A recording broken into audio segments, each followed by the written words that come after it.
తెలుగు ప్రేక్షకులందరికీ సంక్రాంతి శుభాకాంక్షలు. దీపికా ఎంటర్టైన్మెంట్స్ పతాకం మీద ఈ సినిమా పేరు ర్యామ్, RAM. దాని అంతర్గత మీనింగ్ ఏమిటంటే ర్యాపిడ్ యాక్షన్ మిషన్. ఈ ర్యామ్లో మనం వెతుకుంటే రామ్ కూడా కనిపిస్తాడు. సో ఇక్కడ హీరో, హీరోయిన్, ప్రధాన పాత్రధారుడు మా శుభలేఖ సుధాకర్, రవివర్మ, ప్రధానంగా దర్శకుడు. ఈ పండగ సందర్భంగా ఈ సినిమా రిలీజ్ ముస్తాబవుతోంది. సో అందులో వీళ్ళందరితో కాస్త పిచ్చాపాటి రిగార్డింగ్ ద ఫిల్మ్. అసలు నాకు ఒకటి నేను చూశాను, ట్రైలర్ చూశాను. అందులో నాకు కనిపించిన అంశాలు ప్రధానంగా తీవ్రమైన యాక్షన్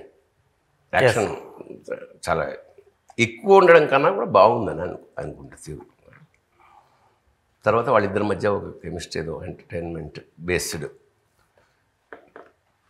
సరే, మనవాడు ఆవేశపూరితమైన డైలాగ్, దేశభక్తికి సంబంధించి శుభలేఖ సుధాకర్. జనరల్గా కొత్త దర్శకుడు ఎవరైనా సరే సినిమా మొదలెట్టినప్పుడు మరి రామ్ గోపాల్ వర్మ లాంటి వాడు తప్ప లవ్ స్టోరీస్తో మొదలెడతారు. తేలిక ఒకటి.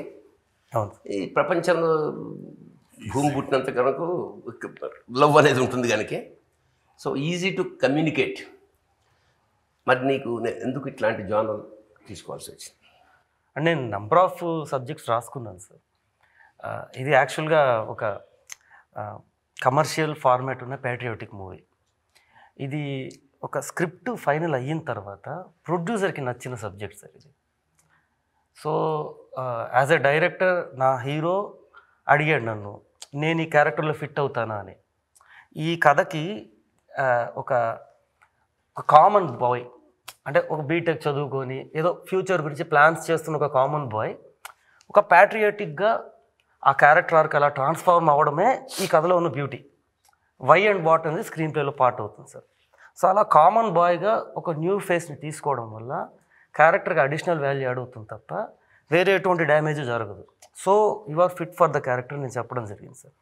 ఆ తర్వాత ఫుల్ సబ్జెక్టు డీటెయిల్గా డిస్క్రైబ్ చేసిన తర్వాత చిన్న చిన్న, అంటే ఒక మాసీ హీరోకున్న ఎలివేషన్స్ కాకుండా ఒక న్యూ బీకి ఎంత మనం సస్టైన్ చేయగలుగుతాం ఆ లెవెల్ ఆఫ్ యాక్షన్, ఆ మార్జిన్స్ గీసుకుని చేశాం సార్ టోటల్గా. హీరోగా నీకు ఇది ఎన్నో సినిమా సార్? యాక్చువల్గా హీరోగా మొదటి సినిమా, సినిమా పరంగా మూడో సినిమా సార్. హీరోగానే మొదటి సినిమా హీరో. అచ్చా, నీకేమనిపించింది? దర్శకుడు చెప్పాడు కదా, చెప్పిన వెంటనే యాక్చువల్గా ఇందులో హీరో క్యారెక్టరైజేషన్లో 2 షేడ్స్ ఉంటాయి సార్. ఆయన చెప్పినట్టుగా ముందు కామ్ గోయింగ్, ఒక కాలేజీ నుంచి పాస్ అయిన ఒక కుర్రోడు ఎలా మాట్లాడతాడు, ప్రవర్తిస్తాడు అలా ఉండి, తర్వాత వెంటనే ఒక ట్రాన్స్ఫర్మేషన్ ఉంటుంది. ఆ ట్రాన్స్ఫర్మేషన్ కూడా సడన్గా ఉండదు, ఒక కథ పరంగా ఒక కథలో ఇన్వాల్వ్మెంట్తో ఉంటుంది. ఆ క్యారెక్టర్ ట్రాన్స్ఫర్మ్ అయిన తర్వాత వచ్చే యాక్షన్ ఎపిసోడ్స్ అన్నీ బాగుంటాయి. అంటే ఇప్పుడు వచ్చిన కొత్త హీరోలు యాక్చువల్గా మీరు అన్నట్టుగా లవ్ స్టోరీస్ అవే చేస్తున్నారు. అందులో మళ్ళీ డిఫరెంట్గా ట్రై చేద్దాం అని చెప్పి, అంటే మళ్ళీ నేను వాళ్ళలో వెళ్ళకూడదు, కొంచెం డిఫరెంట్గా ట్రై చేద్దాం అని చెప్పి యాక్షన్కి మంచి లవర్స్ ఉంటారు సార్. యాక్చువల్గా యాక్షన్ కామెడీ అనేవి ఎవర్ గ్రీన్. సో నేను కొంచెం యాక్షన్ జోనర్లోకి ట్రై చేశాను. నాకు తెలిసి మనకి ఎప్పుడో 1962లో ఒకసారి వచ్చినప్పుడు ఇది సాయంత్రం అంతా లైట్లు ఆర్పేసుకొని అలాంటి చిన్న చిన్న అనుభూతులే తప్ప అసలు వారు యుద్ధ భీతి సౌత్ ఇండియాకి లేదు, తక్కువ, చాలా తక్కువ. మరి అలాంటప్పుడు ఈ దీనిలో ఎంతో కొత్త, అంటే ఆ భీతిని వాడు ఫీల్ అవుతుంది తప్ప ప్రజలు, అంటే ఆడియన్స్. సార్ ఈ కథ ఒక కన్క్లూషన్ ఉంటుంది సార్. అంటే మనం ప్రతిరోజు నిద్రపోతాం, నిద్రలేస్తాం, పిల్లల్ని పంపించే వాళ్ళు స్కూల్కి వెళ్తారు, ఎవరి జీవితాలతో వాళ్ళు బిజీగా ఉంటామంటే అర్థం ఏంటంటే మన చుట్టూ ఏం జరగట్లేదని కాదు, మన చుట్టూ ఏం జరగకుండా మన డిఫెన్స్ ఫోర్సెస్ ఆపుతున్నాయి. ఆ ఆపుతున్న హీరోలకి ఈ చిత్రం అంకితం. ఇప్పుడు బార్డర్లో ఉన్న ఒక్క ఆర్మీ వాడు మాత్రం మనల్ని కాపాడట్లేదు, బార్డర్ లోపల కూడా శత్రువులు ఉంటారు. అది సాయి కుమార్ గారి డైలాగ్తో నేను చెప్పిస్తాను. దేశం అంటే మట్టి కాదు, దేశం అంటే మనుషులు అని గురజాడ అప్పారావు గారు ఆ రోజే చెప్పారు. యుద్ధం సరిహద్దులో మాత్రం జరగట్లేదు, దేశం లోపల జరుగుతుంది. దేశద్రోహులే వాడి సైన్యం, యుద్ధం మొదలైంది కాగదు. అంటే ఇక్కడున్న దేశద్రోహుల నుంచి ఇక్కడున్న దేశ ప్రజలు ఎవరు కాపాడుతున్నారు? మిలిటరీ ఉన్న ఆఫీసర్ కాదు కదా, యూనిఫామ్ వేసుకున్న పోలీసు వాడు. ఆ పోలీసు వాడు సౌత్ ఇండియాలో కూడా అటాక్స్ ప్లాన్ చేస్తున్నారు వాళ్ళు. ప్రతి చోట అటాక్స్ అనేవి జరుగుతూనే ఉన్నాయి సార్. జరుగుతున్నది ఇంప్లిమెంట్ కాకుండా ఆపుతున్నది. Planning is always happening in various modes. ఒక్క బాంబే కాదు సార్, ఒక గన్నే కాదు, రకరకాలుగా ఇందులో ఎవరు ఎక్స్ప్లోర్ చేయని పాయింట్ని మేము టచ్ చేసాం సార్. ఒక పర్టికులర్ పాయింట్ టచ్ చేసాం అనమాట. సో ఇది టెర్రరిజం అనేది సౌత్ అని నార్త్ అని లేదు సార్, ఇది ఒక ప్రపంచవ్యాప్తమైన ఒక సబ్జెక్ట్. దట్స్ వై నేను తీసుకున్నాను sir. And more than that, south India is never back for contributing towards national army కావచ్చు, డిఫెన్స్ ఫోర్సెస్ కావచ్చు. మన సౌత్ నుంచి, మన తెలంగాణ నుంచి చాలామంది వెళ్ళి ప్రాణాలు వదులుకున్నారు. అండ్ రీసెంట్గా major Sandeep Unnikrishnan, is a south Indian. మన సంతోష్ బాబు సౌత్ ఇండియన్. చాలామంది చాలా చాలా కన్విన్సింగ్గా ఉంది నువ్వు చెప్పిన సమాధానం. నీ పాత్ర గురించి కానీ ఆన్ ద హోల్ నువ్వు అనుకున్నావు? నేను ఇంట్లో I play minister, central minister, connected with it. అనుకోకుండా ఒక సందర్భంలో ఈ ట్రావెల్ ఆఫ్ వారు చెప్పినట్టు ఈ టెర్రరిజం ఇవన్నీ అవుతున్నట్టు దీంట్లో ఈ మినిస్టర్ని మనం పట్టుకుంటే ఏమైనా మనకు కొన్ని విషయాలు తెలుస్తాయని చెప్పి, that is how I actually kidnapped.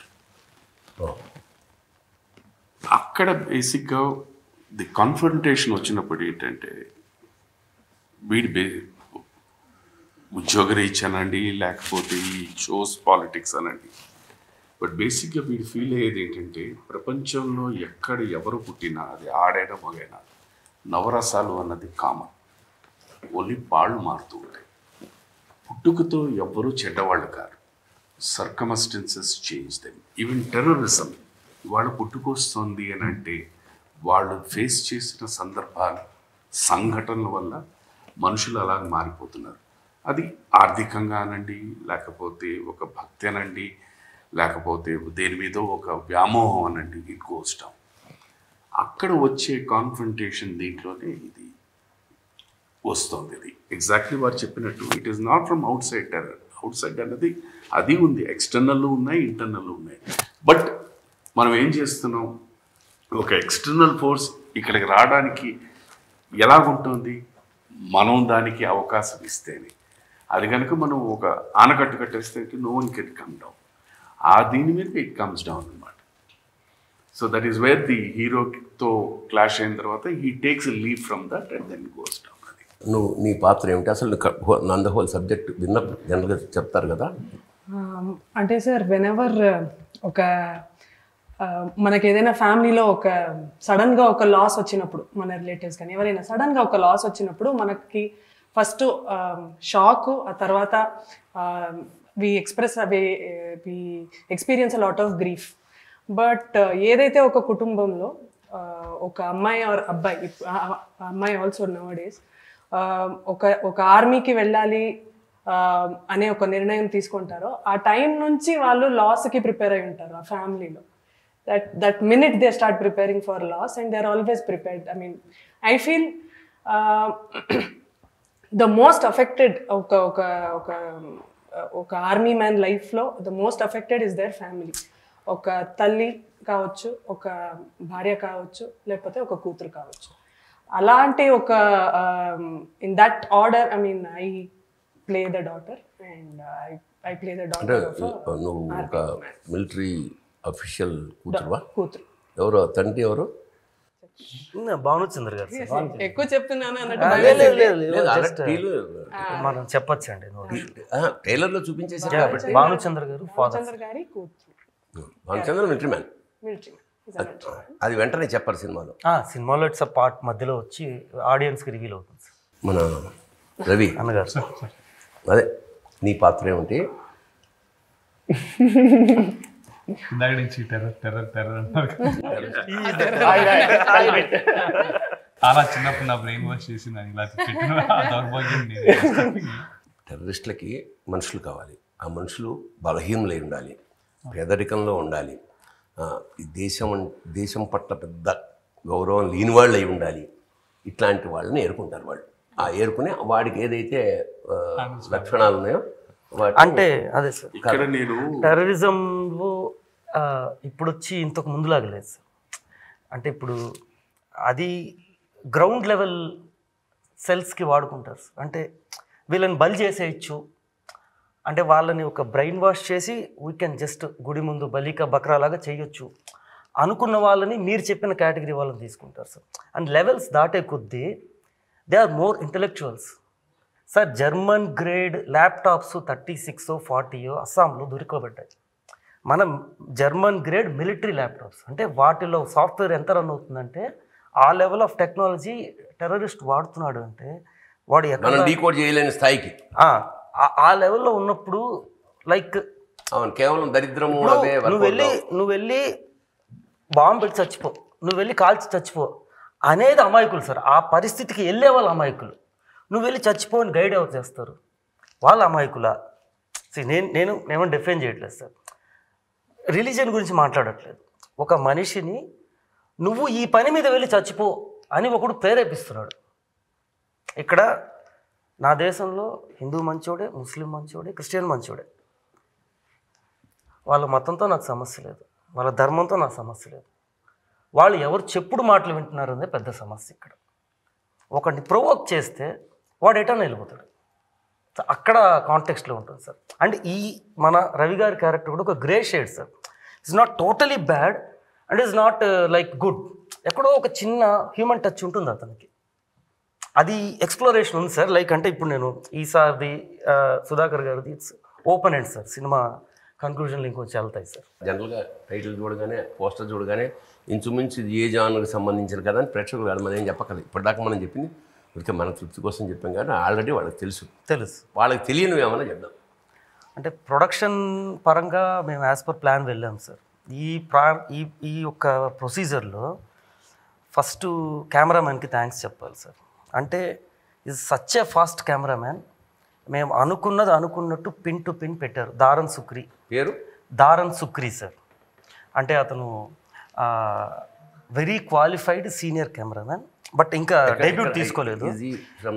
Jandhyala గారి కెమెరామ్యాన్ దివాకర్ గారు ఉన్నారు, ఆయన దగ్గర he was an assistant and now he is debuting sir ఈ సినిమాతో.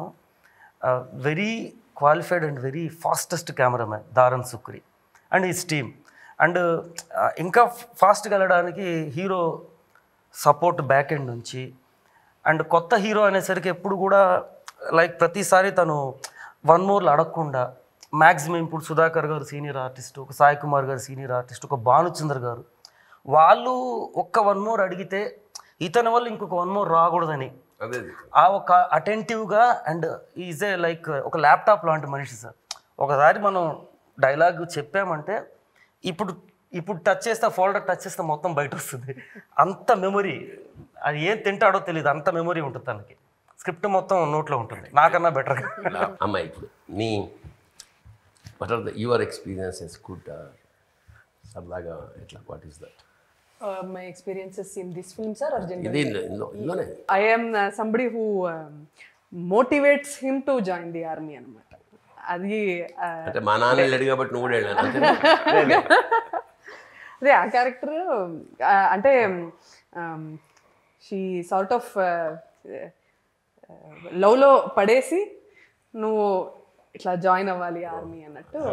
She has a ulterior bigger motive inside, but it is obviously major ఆర్మీకి వెళ్ళాలంటే డైలాగ్ నాదే సార్. స్టోరీ స్క్రీన్ ప్లే అంటే ఇది ఇప్పుడు అంటే ఇట్స్ ఇవందో ఇది కొంచెం పెట్రియాటిక్ ఏమంటే భాష పరిమళం ఉన్నా కూడా it's commercial cinema sir. Youth family చూడొచ్చు, పిల్లలతో కూడా వచ్చి చూడొచ్చు. No vulgarity, nothing else. And మీరు అడిగారు కదా క్యారెక్టర్, అంటే తనతో వర్క్ చేయడం నాకు ఇది ఫస్ట్ ఎక్స్పీరియన్స్ సార్. అంటే హీరో తర్వాత హీరోయిన్ గురించి మాట్లాడాలంటే నేను అంటే పని చేశాను సార్. కృష్ణవంశీ గారి దగ్గర, తేజ గారి దగ్గర వర్క్ చేశాను, ముత్యాల సుబ్బయ్య గారి దగ్గర వర్క్ చేశాను. సో తనతో నా first work experience sir. First ఎంక్వైరీలు చేసుకున్నాను సార్, తను ఎలా బిహేవ్ చేస్తుంది. అండ్ నో ఒక్క చోట కూడా తన గురించి ఒక్క 0.1% నెగిటివ్ కామెంట్స్ కానీ నెగిటివ్ ఫీడ్బ్యాక్ కానీ రాలేదు sir. And they are true. And next to her Bhanuchandra garu, ఆయనతో పనిచేయడం is like a fatherly figures. మన ఇంట్లో మన బాబాయ్తో నాన్నతో అతను ఎంత commitment, ఎంతూజియాస్టిక్ అతను. ఎంత కమిట్మెంట్, ఎంత ఆశ్చర్యం ఏంటంటే 30 ఏళ్ల క్రితం 40 ఏళ్ల క్రితం ఒక సీన్ చెప్తుంటే పని మనం కార్లో కూర్చుంటే కార్లో ఒక షార్ట్ సార్, అతను అసిస్టెంట్ వసీం వచ్చి కాలు కింద పెట్టాలి అంటే దట్ మచ్ యాక్షన్ అంటే కాల్ తీసి కొడతాడు సార్. ఆ ఎనర్జీ యాక్షన్ అంటే ఎక్కడి నుంచి గెయిన్ చేస్తాను ఎనర్జీ. అండ్ ఈసారి ఇక మీకు చెప్పనవసరం లేదు సార్. ఆయనకి కొంచెం డైలాగ్ వర్షన్ చాలా ఎక్కువ అండి. వచ్చిన వెంటనే నా సీన్ ఏంటి, నా డైలాగ్స్ ఏంటి అని తీసుకుని కంటిన్యూస్గా అంటే ఆ డే మొత్తం ఆ డైలాగ్ బై హార్టింగ్ నాకు చెప్పడం, వాళ్ళ అసిస్టెంట్కి చెప్పడం, అంటే అంత కమిట్మెంట్, అంత సీనియర్ ఆర్టిస్ట్ అయినా కూడా ఆయన దగ్గర నుంచి చాలా నేర్చుకోవాలి. ఆ క్యారెక్టర్లోనే ఉన్నారు, ఆ డే అంతా క్యారెక్టర్లోనే ఉన్నారు. బై గాడ్స్ గ్రేస్ ముగ్గురుతో చేశాను సార్ ఈ సినిమాలో. 1 సాయి కుమార్ గారు, 2 సుధాకర్ సార్, 3 భానుచంద్ర గారు. వీళ్ళ ముగ్గురు దగ్గర కామన్ థింగ్ ఏంటంటే లొకేషన్ రాగానే డైరెక్టర్ని పిలువు, స్క్రిప్ట్ పట్టుకొని వాళ్ళ ఎక్స్పీరియన్స్ అంతా దాని మీద వేసి దే ఫస్ట్ నన్ను క్వశ్చనర్ పెడతారు సార్. ఇది ఎందుకు, ఇదేంటి, అదేంటని. ఇఫ్ నేను వాళ్ళని కన్విన్స్ చేయలేదంటే వాళ్ళు చెప్పరు. That seniority. సో ఆ విధంగా ఈసారి కానివ్వండి, సుధాకర్ గారు కానివ్వండి, సాయి కుమార్ గారు కానివ్వండి, భానుచంద్ర గారు కానివ్వండి, అవుట్ స్టాండింగ్. అండ్ లొకేషన్ రాకముందు అడిగారు, it was my mistake sir. Character నేను ఒక సీన్కి వచ్చే క్యారెక్టర్ రాసుకున్నాను. ఎప్పుడైతే రవివరం గారు అని మేము అనుకుని ఆయన చేస్తానన్నారో నాకు ఆయనకి సరిపోదు sir script. So I need to develop it. అది డెవలప్ కాకుండా షెడ్యూల్ వచ్చేసింది. సో మేము క్యారవన్లో కూర్చొని తను born and brought up old city, ఈ క్యారెక్టర్ని ఒక ప్రాపర్ డైమెన్షన్ తెచ్చారు. అంటే నేను Tirupati born and brought up sir, నాకు ఆ పర్ఫెక్ట్ టెర్రరిస్ట్ టచ్, ఆ పర్ఫెక్ట్ ఉర్దూ, ఆ పాకిస్తానీ ఉర్దూ కావచ్చు, అక్కడెక్కడి నుంచో వచ్చి ఇక్కడ సెటిల్ అయిన లాంగ్వేజ్ నాకు రాదు. అండ్ ఈజ్ ద వన్ అతను చెప్పే డైలాగ్స్లో ఒక 20-30% క్రెడిట్స్ సార్కే ఇచ్చేయాలి. And is very good writer and outstanding intensity sir. So ఫోక్లిస్ ప్రకారం మనం అనుకున్నది ఒకటి, ఇక్కడికి వచ్చింది ఒకటి, చేసింది ఒకటి, ఫైనల్గా చూసేది ఒకటి ఉంటుంది. అదే ఎక్కువ సార్లు by the grace of God ఏంటంటే అనుకున్నదే చేసాం సార్, అనుకున్నదే చేసాము. బడ్జెట్ వరకు మేము అనుకున్న దానికన్నా క్రాస్ చేసాం ఎప్పుడైనా అవుతున్నాం. That is fact. అండ్ కొన్ని సీన్స్ నేను అనుకున్న దానికన్నా, బికాస్ ఆఫ్ ధన్య గారికి ఒక సీన్ ఉంటుంది, అంటే ఒక outstanding performance, how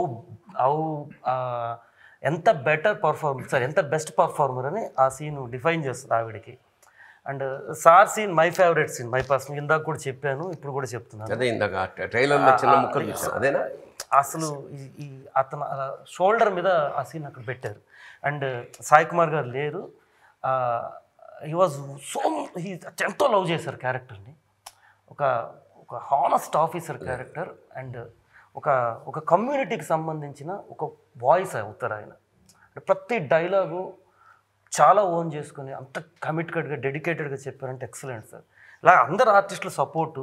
and మీ ఇందాక చెప్పినట్టు కెమెరామెన్, మ్యూజిక్ అంటే సంగీతం నేనే బయటికి వెళ్ళి వచ్చి కూర్చోవాలి. Yes sir.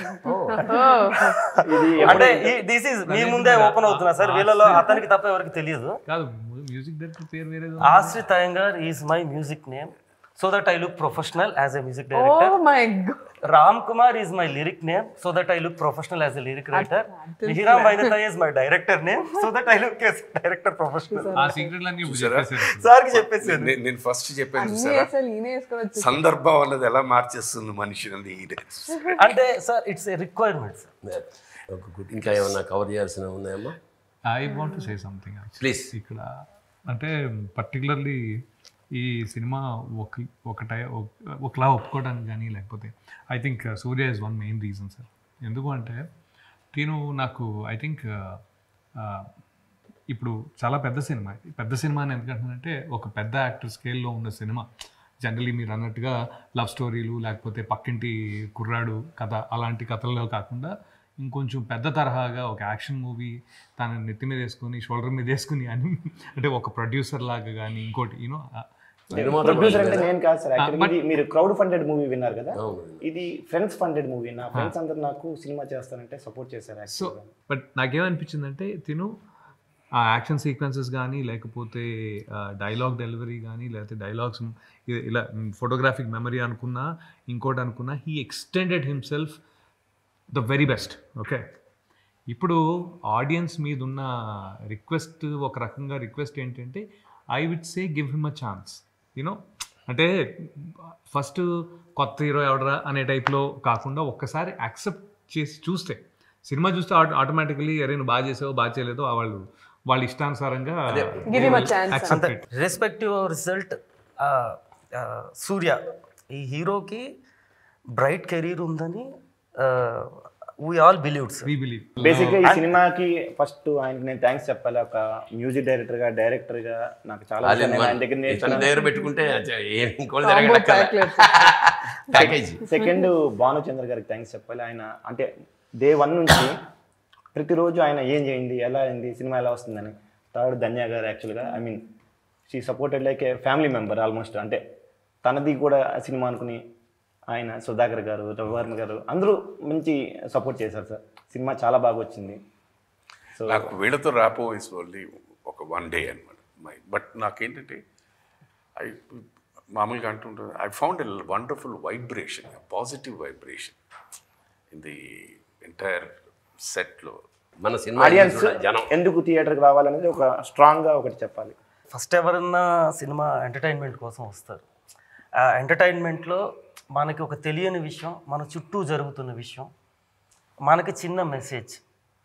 ఆ చిన్న మెసేజ్ రేపటి మన జీవితాన్ని బాగు చేయడానికి, బెటర్ చేయడానికి ఉపయోగపడుతుంది. మన ఇంకొంచెం అవేర్నెస్తో ఇంకొంచెం జాగ్రత్తగా ఉండడానికి ఈ సినిమా ఎంతో కొంత అవగాహన కల్పిస్తుంది. సో ఆ ఒక పర్పస్లోనూ మీరు చూసే లెంత్ సినిమా ఖచ్చితంగా మిమ్మల్ని ఎంటర్టైన్ చేస్తుంది. అది ఎయిదర్ కామెడీ అవ్వచ్చు, ఎమోషన్ అవ్వచ్చు, యాక్షన్ అవ్వచ్చు. అందరు ఆర్టిస్టులు, అందరు టెక్నీషియన్స్, మా ఫ్యామిలీ. నేను మా అమ్మగారి పేరు, నాన్నగారి పేరు, మా గురుగారి పేరు మీద ఓఎస్ఎం విజన్ ప్రొడక్షన్. అది సార్ ఓఎస్ఎం అంటే ఓఎస్ఎం అంటే వినాయకుడు ఓ సార్, ఎస్ అండ్ ఎం అంటే మా అమ్మగారి పేర్లు, నాన్నగారి పేరులో ఎస్ ఉంటుంది. మాస్టర్ గారు సార్, గురువు గారు ఎం అని.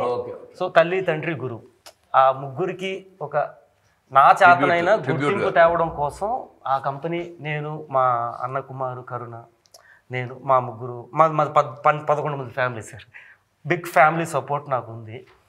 సో ఆ ప్రయత్నం చేసాము. అండ్ ప్రొడ్యూసరు తన బెస్ట్ చేశాడు సార్. అంటే నేను చాలాసార్లు తనతో ఫైట్ చేశాను. అంటే ఎక్స్టెండ్ అవుతుంది టాపిక్, బట్ కన్క్లూడ్ చేస్తాను సార్. ఎందుకు ఫైట్ జరిగింది అంటే, ఒక నేను ప్రొడ్యూసర్, తను డైరెక్టర్, ఇంతెందుకు క్యారెక్టర్స్ మారాయి. అవునవును. సో నేను అంత పెట్టకూడదు, you cannot go that far అని నేను లేదు, ఇంత పెడితే కానీ ఇప్పుడు మన కష్టం అవతల వాళ్ళకి తెలియదు కదన్నా. సినిమా కనపడాలి, సినిమాలా కనపడాలి అంటే నేను ఆ రోజు ఫ్రాంక్గా చెప్పా, ఈరోజు కూడా చెప్తున్నా. ఈ సినిమాకున్న స్పాన్కి సంబంధించిన క్రెడిట్స్ తనకెళ్తుంది. ఈ సినిమాకి సంబంధించిన విజువల్ అండ్ కంటెంట్కి సంబంధించిన దాంట్లో నాకు ఆ పైనుంచి ఎంతో సోర్స్ వచ్చింది. మా cameraman support, rest of the technicians అందరూ సార్. అంటే ఒక కెమెరామ్యాన్ ఎందుకు చెప్తున్నానంటే ఆయన సెట్లో పనిచేస్తారు కాబట్టి. అలా ఇక్కడ ఉన్న చాలామంది ఆ టెక్నీషియన్స్ అందరి సపోర్ట్తో ఏదో అలా బెస్ట్ ప్రాజెక్ట్ చేయగలిగాం. సింపుల్గా చెప్పాను, they was wonderful positive atmosphere. Yes that really that to ఈ రోజు తనిఖీల మంది గారు వచ్చి దాన్ని ఇంకొంచెం డబల్ చేశారు యాక్చువల్గా పాజిటివ్ అట్మాస్ఫియర్ని. అందుకోసం ఏం లేదు, విషయం ఏంటంటే ఈ మధ్య అంటే మనం కథలుగా విన్నాం. ఒక షెడ్లో ప్రారంభించిన మైక్రోసాఫ్ట్ ఇవాళ ప్రపంచాన్ని ఏలుతోంది. అట్లాగా చాలామంది యువత చాలా రంగాల్లో కొత్త ఆశలతోటి వస్తారు. ముఖ్యంగా సినిమా అనేది ఒక ప్యాషన్, పిచ్చి వాళ్ళకి. మరి బాగా చదువుకున్నావు కదరా, బాగా సంపాదిస్తున్నావు కదరా, ఎందుకురా ఇది దరిద్రం, అక్కడికి వెళ్తావు అన్నం పెడుతుందని నాతో సహా అందరూ తిట్లు తిన్నవాళ్ళే. ఈ తిట్లు తిన్న వాళ్ళల్లో 1%, లెట్ us say 1 to 10% వాళ్ళు ఎన్నో కష్టాలు పడి ప్రాణం పెట్టేసి, ఒకవేళ అంటే జీవితం పెట్టేయడమే, ప్రాణం పెట్టాడంటే ఒక సినిమా కనుక ఆడితే ఎక్కడికి కడతాడో మనకు తెలుసు, ఆడకపోతే కూడా ఎక్కడికి కడతాడో మనకు తెలియదు. అలాంటి ఒక దుస్థితిలో ఒక టీం తమ కథని నమ్మి, ముఖ్యంగా మీ మిత్రులు, ఫ్రెండ్స్, మావాడు జనరల్గా ఫ్రెండ్సే చెప్తుంటారు, రే నువ్వు ఇలా మంచి టాలెంట్ ఉందిరా, నువ్వు హీరో అవ్వాలరా, నువ్వు ఇంకోటి సింగర్ అవ్వాలరా, నువ్వు రైటర్, నన్ను కూడా రైటర్ అవుతావని నా ఫ్రెండే చెప్పాడు. వాడు ఈజ్ నో మోర్. మరి నీలో రైటర్ ఉన్నాడు అంటే అవునా అని అప్పుడు మొదలెట్టా. So those are the beautiful people. Those యాక్చువల్గా వాళ్ళ ఎంకరేజ్మెంటే ఇవాళ వాళ్ళ నిర్మాతలు అనకూడదు, అన్నదాతలు అనాలి వాళ్ళని. అలాంటి ఒక మంచి అట్మాస్ఫియర్లో ఒక సినిమా ఎన్నో ఆశలతోటి మీ ముందుకు వస్తుంది. దయచేసి వాళ్ళని ఆదరించండి, ఆశీర్వదించండి. Thank you sir. Thank you for the time sir.